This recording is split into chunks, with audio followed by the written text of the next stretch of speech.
Zbor deasupra unui cuib de coach. Randevu despre învăț și dezvăț în ale vieții. Cu coach Mirel Bran și Cristian Nicolae.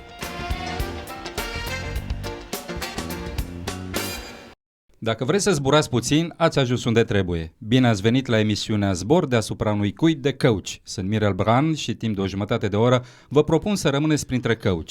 Alături de mine se află colegul meu, Cristian Nicolae, coach ca și mine, și o invitată diferită de tot ce am avut până acum în această emisiune.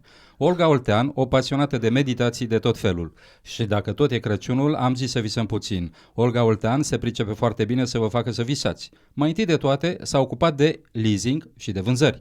Dar acum avem în studioul nostru o persoană foarte diferită. Se ocupă de coaching, de meditații de tip Osho, este specialistă în NLP, adică programare neurolingvistică, și hipnoză ericksoniană. E senină, zâmbește tot timpul și emană un fel de pace lăuntrică. Pe scurt, lumea stă pe lângă ea, se pare că are o energie bună. Olga, bine ați venit în studioul RFI România. Bine ce este de fapt o energie bună? Nu știu ce e o energie bună. Cred că energie e energie, nu este energie bună sau rea, așa cum o trăiesc eu personal. Depinde de context, depinde de ce vrea fiecare să trăiască într-un anumit moment. Eu am simțit, de pildă, că lângă anumiți oameni mi-e bine să stau, chiar dacă nu zic nimic. Stau acolo lângă ei și mi-e bine, și sunt oameni lângă care nu mi-e bine deloc, cu care poate am treabă, dar de-abia aștept să termine să o iau la fugă. Nu știu, emană ceva care îmi displace, fără să pot spune exact ce. Dumneavoastră care faceți meditații, simțiți, bănui, mai pregnant aceste lucruri. Ce face că lângă niște anumiți oameni ne vine să stăm, ne face bine și față de alți oameni ne vine să o luăm la fugă? Cred că rezonanța. Cu anumiți oameni rezonăm, cu anumiți oameni nu rezonăm. Cel puțin în ultima perioadă am sesizat lucrul ăsta foarte mult, adică suntem puși în tot felul de situații în care lucrăm cu anumiți oameni sau interacționăm cu anumiți oameni și, într-adevăr, simțim o energie, cum ai spus tu, Mirele, bună. Cumva se creează o deschidere în relație, da? Iar cu alții există un gen de blocaj, de zid în relație. Cred că despre asta e vorba, cel puțin cum o trăiesc eu. Este zilele că în momentul în care te întâlnești cu Olga Oltean și o îmbrățișezi cu drag, e ca și când te-ai cuplat la o sursă de energie și ai o senzație de vibrație după aia. Poate că experiența lui e diferită de experiența s-ar putea, ta. Deci, s-ar putea. exact ăsta e răspunsul. Energia bună pentru mine poate fi energie mai puțin bună pentru tine și invers. Da, ce nu știu, ascultătorii noștri, este că Olga Oltean, de câte ori se întâlnește cu cineva, îl ia în brațe așa cum ia o mamă un copil, un iubit o iubită, adică te ia în brațe cu totul și îți vine într-adevăr să stai acolo. Și deschidere, da. Practicați meditațiile școlii Osho. Pentru publicul mai puțin familiarizat cu aceste lucruri, haideți să le luăm pe rând. Cine este acest Osho și ce fel de meditații face el? Oho, este o întrebare așa vastă. Foarte vastă. Pot să spun cum m-am întâlnit eu cu meditațiile Osho, pentru că cu omul Osho nu m-am întâlnit, deci nu l-am cunoscut. V-ați întâlnit cu el în meditațiile? Ar fi fost mai greu, da. Ar fi fost mai greu să ne întâlnim. M-am întâlnit prin intermediul unui workshop la care am participat, în care am fost pusă față în față cu mine, cu ființa, cu Olga, nu cu rolurile pe care le jucam până atunci. V-au picat măștile. Da. Mi-au picat, le-am pus la loc, trebuie să trăim cumva în societate. Și ăla a fost momentul în care am întâlnit munca omului Osho, de fapt. Și am realizat că ceea ce a adus el în plus meditației, așa cum o găsim descrisă în diverse publicații, cărți pe internet, dacă dăm căutare pe Google după cuvântul meditație, avem de studiat foarte mult. Și cum ziceam, ceea ce a adus el în plus meditației este zona de pregătire pentru meditație, să-i spunem așa. Pentru că în perioada în care trăim, omul contemporan nu se mai poate așeza pur și simplu în poziție de meditație și pur și simplu să fie atent la ce se întâmplă cu el, la gândurile lui, la trăirile lui, nu se poate desprinde de ceea ce trăiește atât de ușor. Acum, și atunci, dacă ne gândim la lumea în care trăim, nu, lumea occidentală, că până la urmă și România face acum parte din acest spațiu european de tip occidental, să spunem. Oamenii când se gândesc la meditație, vă spun sincer, și eu mă gândesc la unul cocoțat pe Himalaya, pe acolo, stă în poziție Levitând, de yoga poate, la 1 metru deasupra da. pământului și meditează la ceva. Cam asta e imaginea pe care o avem în minte. Înțeleg că Osho am făcut un demers pentru a familiariza mai bine publicul european occidental cu ce se întâmplă de fapt într-o meditație. Și asta, dar ce urma să spun atunci când m-ați întrerupt este faptul că el a adus exact etapa de pregătire pentru meditație, respectiv pregătește corpul, creează un spațiu de liniște pentru a te putea așeza în meditație, așa zisul catarsis, care poate să însemne dans, orice gen de mișcare a corpului, verbalizări. Trebuie să spun că am avut ocazia să fac o meditație cu dumneavoastră în grup și la un moment dat țin minte că ne-a spus să ne plimbăm prin camera unde ne aflam și să vorbim într-o limbă necunoscută. Exact. Și țin minte că primele 2-3 minute bălmăjeam toți acolo câte ceva fără să înțelegem ce spunem, dar mi se părea cam penibil, eram cam sânjeniți așa. După care încet am început să intrăm în jocul ăsta și ne-am lăsat duși așa de val. Și mi-aduc într-adevăr aminte că efectul a fost foarte puternic. Am vorbit vreo 10 minute, un sfert de oră într-o limbă pe care nu înțelege nimeni, inclusiv eu, și la sfârșit m-am simțit foarte bine. Da, pe de o parte simțul penibilului, ridiculului este foarte pregnant și e unul din lucrurile cu care suntem puși față în față în meditația asta. Țin minte un alt moment când am lansat invitația pentru meditația asta într-un training corporatist și mi-aduc aminte de privirile din sală care erau de la ușor surprinse la total șocate de invitație. Zbor deasupra unui cuib de coach cu Mirel Bran și Cristian Nicolae. Ce ați întâlnit de fapt când spuneți că m-am găsit pe mine, m-am întâlnit cu mine? Depinde de momentul în care ți se întâmplă lucrul ăsta. Vreau acum să continui apropo de ce povestea domnul Cristian aici, despre modul în care cumva Osho a ajuns să creeze meditația asta. E ceea ce am citit și eu, dar mi se pare plauzibilă descrierea. El era în punctul în care începuse să înființeze centre de meditații și unul din profesorii de la universitate a venit la una din întâlnirile pe care Osho le organiza în centru. El fiind o persoană foarte expresivă, o persoană care vorbea foarte mult pe parcursul unei zile. Și pentru el, momentul în care s-a așezat să mediteze a fost un moment incredibil, pentru că el tocmai își terminase perioada de catarsis, vorbind mai toată ziua. Și a fost un șoc pentru el, pentru că în momentul ăla a avut o experiență dincolo de minte, cum se mai folosește expresia între cei care practică meditația în mod frecvent. Și a trăit o spaimă foarte mare, pentru că în momentul ăla nu mai regăsea absolut nimic din ce cunoștea despre el și despre lumea în care trăia.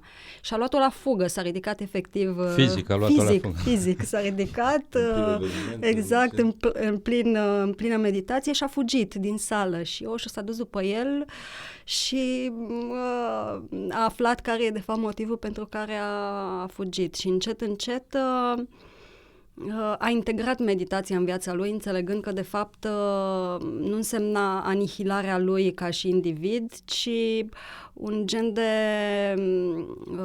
regăsire a spațiului interior unde se poate odihni, să spun așa. Spuneți de moment de catarsis, ați putea puțin explicita cuvântul? Mi-am dat și eu seama că folosim de foarte multe ori cuvinte, concepte la care ceilalți se raportează mai dificil. Catarsisul e un gen, așa cum îl trăiesc eu, fără să dau definiții din cărți sau din alte părți, o eliberare a tensiunilor la nivel de corp, la nivel mental, la nivel emoțional. Pentru a reuși să creăm și acum vorbesc în contextul meditației, pentru a reuși să creăm un spațiu în care să ne odihnim, așa cum spuneam și înainte. Ne odihnim și trupul și mintea. Exact. Deci, literalmente, am senzația la nivelul corpului, unde eram înainte tensionat, ca un fel de eliberare, de relaxare. Exact. Sunt puțin curios că știu că faceți pe lângă meditații coaching, programare neurolingvistică, hipnoză ericksoniană, Reiki și ce o să mai face dumneavoastră. Cum se combină toate aceste lucruri în viața dumneavoastră? Inițial am trăit o perioadă de conflicte pentru că cumva nu integrasem total zona de meditații, zona de activități, hai să zicem, mai spirituale în viața mea. Și mi-am dat seama că, de fapt, nu ceilalți mă judecau că am asemenea preocupări, ci eu nu-mi găsisem modul în care să accept și să integrez zona asta. Iar întâlnirea noastră de astăzi este un prilej excepțional de a cumva clarifica și pentru alții care sunt în același punct aspectul ăsta. Răspunsul e foarte simplu. Sunt eu în toate instanțele vieții mele, și când fac coaching, și când meditez, și când ofer Reiki sau inițiez pe cineva în Reiki. Cumva mă raportez la spațiul autentic al ființei mele când fac toate lucrurile astea. Altfel, mă întorc la roluri și la măști. Ceea ce facem cu toți, evident, în fiecare zi. Da. Trăim în societate, cum spunea Olga mai devreme. Da.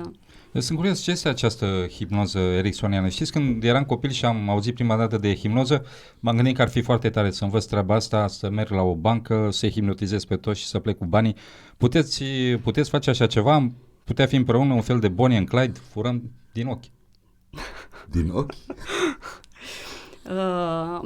Experiența mea conectată cu hipnoza ericksoniană este într-o perioadă în care făceam NLP și cumva e din zona de început a programării neurolingvistice. Nu, a creșterii mele, să-i spunem așa. Perioadă pe care am lăsat-o cumva în urmă, negând impactul ei asupra evoluției mele. Nu a fost o experiență foarte profundă legat de hipnoza ericksoniană, însă m-a ajutat foarte mult să înțeleg faptul că ne e foarte ușor ca oameni să creăm niște scenarii legate de subiecte pe care nu le stăpânim, nu le cunoaștem. Și atunci, da, hipnoza în mintea multora e conectată cu un pendul care se mișcă în fața ochilor și cineva Cade ca o găină. Exact. Ceea ce am înțeles studiind cumva zona asta de hipnoză ericksoniană, deci contribuția pe care Erickson a adus-o hipnozei, este faptul că putem să direcționăm o persoană conversațional. Deci nu prin mijloace radicale de... Adormi pur și simplu și hipnotizatorul nu la Bengler neapărat. Îți spune să-i dai banii. Exact. Zbor deasupra unui cuib de coach cu Mirel Bran și Cristian Nicolae. Sunt curios, ați început studii de marketing la Academia de Studii Economice din București, ați lucrat în vânzări și în leasing, mă rog, e o zonă în care se câștigă destul de bine, cred. Cum ați ajuns la meditație și la ce faceți astăzi? Puteți să rămâneți unde erați, să câștigați bani? Lumea astăzi se uită la treaba asta, nu? Câștigăm bani? Răspunsul e simplu, nu puteam. Ce m-a ajuns într-un punct în care mi-am dat seama că nu pot și nu pentru că e greșit să-ți dorești să câștigi bani, pentru că trăim într-o lume în care materialul e necesar, altfel nu putem supraviețui. Un alt răspuns este faptul că toate au cumva în comun zona de interacțiune umană. Îmi place să fiți cu oameni. Vânzări, da, exact. Și cumva tot traseul meu profesional a avut asta în centru. Comunicarea, interacțiunea, deschiderea față de oameni. Totdeauna și în vânzări am căutat mai mult să îmi creez o conexiune cu persoana din fața mea și să-mi dau seama de fapt de ce e acolo sau de ce a acceptat să se întâlnească cu mine, pentru a putea să-i ofer o variantă care să-i se potrivească. Mirel, mi-ai făcut un cadou, am rămas cu o imagine așa care îmi flutură în minte, Bonnie and Clyde. Bonnie and Clyde, așa m-am gândit să mă fac eu cu Olga Oltean, un fel de Bonnie and Clyde, hipnotizăm băncile și le luăm banii. Încă îmi flutură în minte imaginea asta și apropo și de legătura pe care am văzut-o, Olga Oltean, pe care eu o știu din perspectiva asta mai recentă a ultimilor ani mai bine, vânzător de leasing. Da, e surprinzător. Exact, de cei care o cunoaștem mai de aproape din ultimii ani în dezvoltarea ei, Bonnie and Clyde și vânzător de leasing se înfiripează într-un fel de... Avem un titlu. Avem un titlu, da, Bonnie and Clyde. Olga, ați întemeiat și o școală de coaching, One to Coach, care pregătește deja a 3-a promoție de coach. Povestiți-ne puțin ce caută coaching-ul în viața dumneavoastră sau ce căutați dumneavoastră în viața de coach.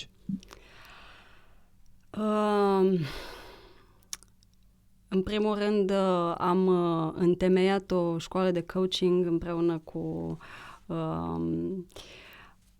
alte persoane care eram pe același traseu, în același punct și aveam aceleași preocupări, respectiv preocuparea întâlnirilor autentice între oameni. Da, putem să și menționăm, Monica Grigoriu a fost deja invitată în emisiunile noastre, Horea Murgu, sperăm să-l avem și pe el în emisiunile noastre, Cristian Nicolae, care este aici la masă. Exact. Pentru bucuria întâlnirilor. Ăsta e cel mai simplu și concis răspuns pe care pot să-l dau.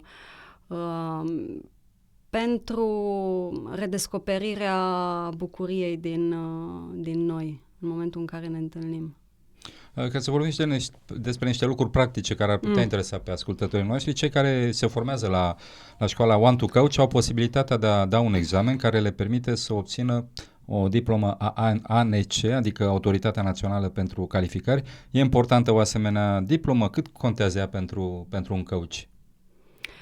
Este foarte important în contextul reglementărilor de ultimă, nu oră, dar de ultimă perioadă, sensul în care coaching-ul a devenit o ocupație reglementată în România. Adică este o meserie recunoscută oficial.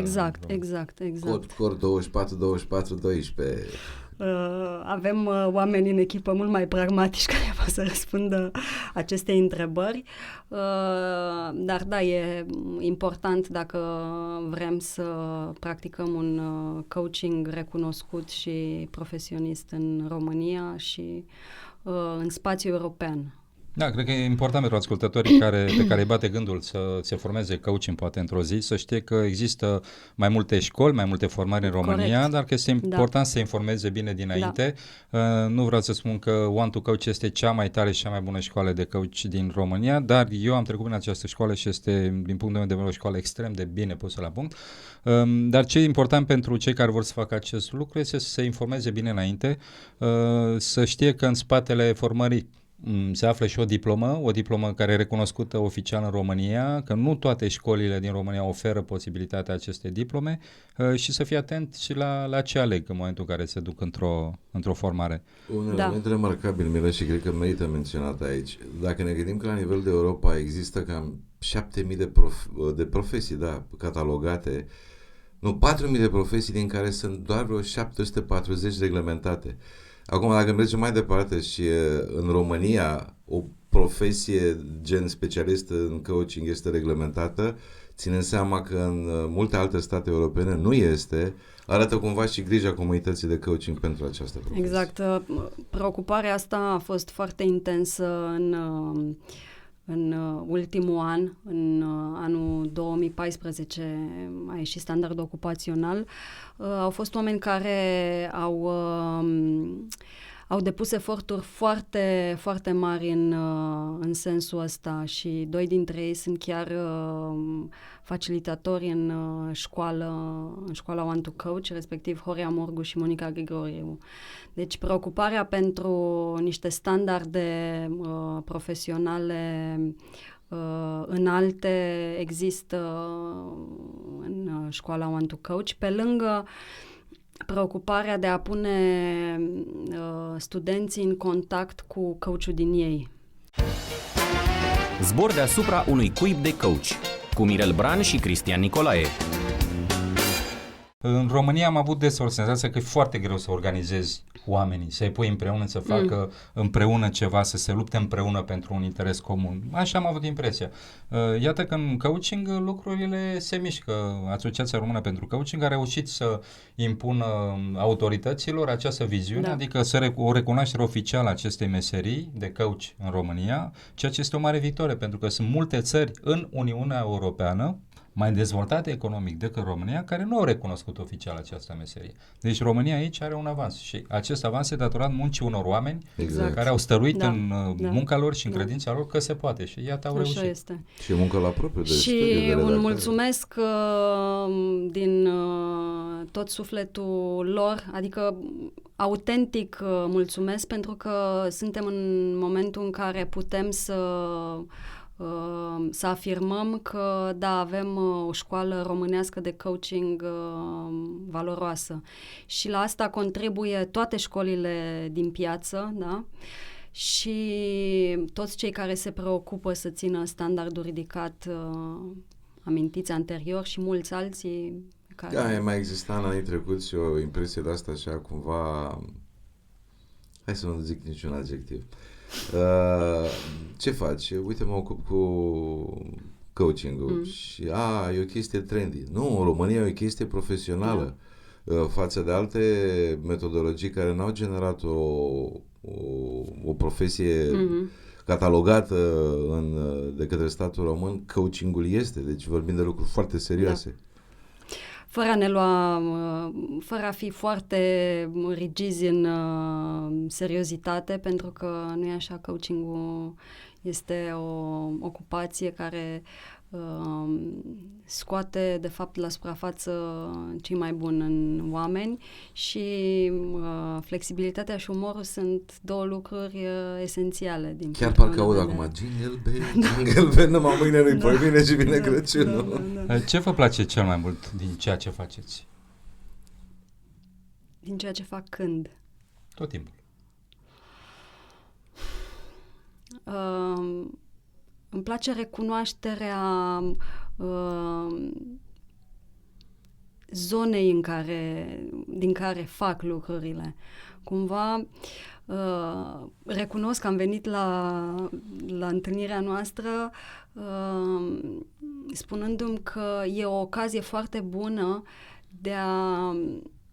de a fi eu însămi în punctul în care sunt, fără a încerca, pentru că, da, e un post de radio, RFI, să încerc să proiectez o imagine care, de fapt, nu mă reprezintă sau ăsta e și motivul pentru care...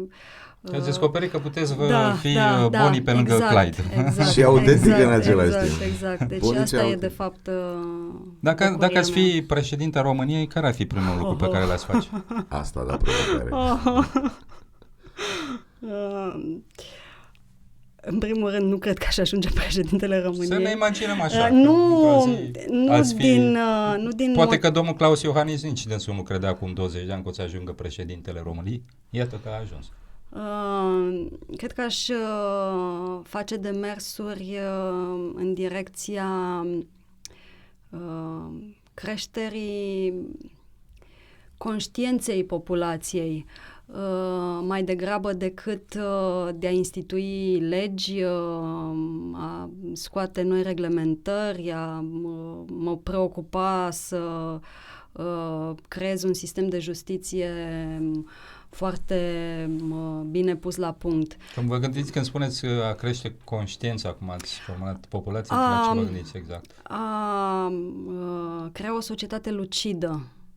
Și când vă gândiți la lucidă, la ce vă gândiți? Sună bine. O societate Votați-mă și o să aflați. Deja începem campania în greu, să știi că e un cuvânt foarte puternic. Absolut. Mi se pare că de multe ori în viața de zi cu zi și ca individ și suntem în societate transă, nu mai avem discernământ, nu mai recunoaște ce e bine, ce e rău și nu mai sunt luciți. Aș introduce meditația în școli și în tot sistemul de învățământ, în spitale. Aș crea... Mi-am luat în serios rolul de președinte. Da, foarte frumos. Vă rugăm, elaborați programul. Ia spuneți-mi, prostii ați făcut în viață și ce ați învățat din el? Depinde ce înțelegi prin cuvântul prostii. O prostie din care ați învățat ceva foarte important. A zis prostioare, a zis prostiu. Am fost un așa zis copil problemă pentru părinții mei. Ocazie cu care le mulțumesc părinților mei pentru că au reușit să mă gestioneze, să-i spun așa, într-o manieră umană. Vreți să le enumăr? Okay, am zis că sunt autentică multe... și mă expun, dar într-o...